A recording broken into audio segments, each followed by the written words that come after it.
মিউনিখে যদি কোনো দল জিততে পারে সেটা রিয়াল মাদ্রিদ। চ্যাম্পিয়ন্স লিগের প্রথম লেগে হারের পর ঠিক এভাবেই বায়ার্নকে হুঁশিয়ারি বার্তা দিয়ে রাখলেন দলটির কোচ আলভারো আরবেলোয়া।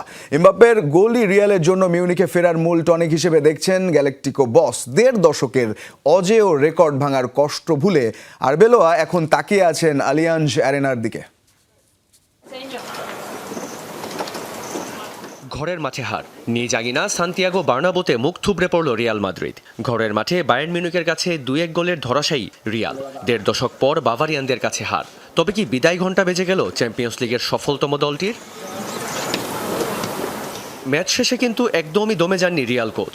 উল্টো বায়ার্নকে দিলেন কড়া হুঁশিয়ারি, কারণ ইতিহাস সাক্ষী দেয়ালে পিঠ থেকে গেলে আরও ভয়ঙ্কর হয়ে ওঠে রিয়াল মাদ্রিদ।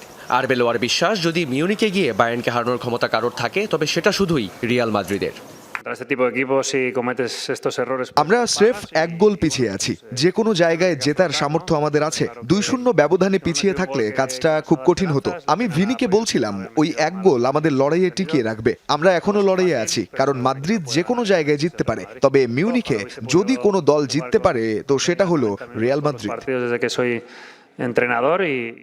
২-১ গোলে পিছিয়ে পড়া রিয়ালের আশা জাগিয়ে রাখলেন কিলিয়ান এমবাপ্পে। আসরের সর্বোচ্চ গোলদাতার পা থেকে এলো স্বস্তির গোল।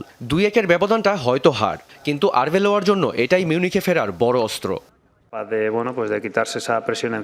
দ্বিতীয়ার্ধে ভাগ্য আরেকটু সহায়ক হলে হয়তো এই হারটা আমরা এড়াতে পারতাম। আমরা ২টি ভুল করেছি, ২ বার বল হারিয়েছি, যেগুলো আমরা এড়াতে পারতাম। এই ধরনের দলের বিপক্ষে এমন ভুল করলে এর মাসুল আপনার দিতে হবে। এমবাপ্পের গোল আমাদের আশা দেখাচ্ছে। জানি এটা সহজ হবে না। ভাগ্যের পরিহাস আর নিজেদের ছোট ছোট ভুলের মাসুল দিতে হয়েছে ঠিকই, কিন্তু ১.৫ দশকের অজেয় রেকর্ড ভাঙার কষ্ট ভুলে আরবেলোয়া এখন তাকিয়ে আছেন আলিয়াঞ্জ অ্যারেনার দিকে।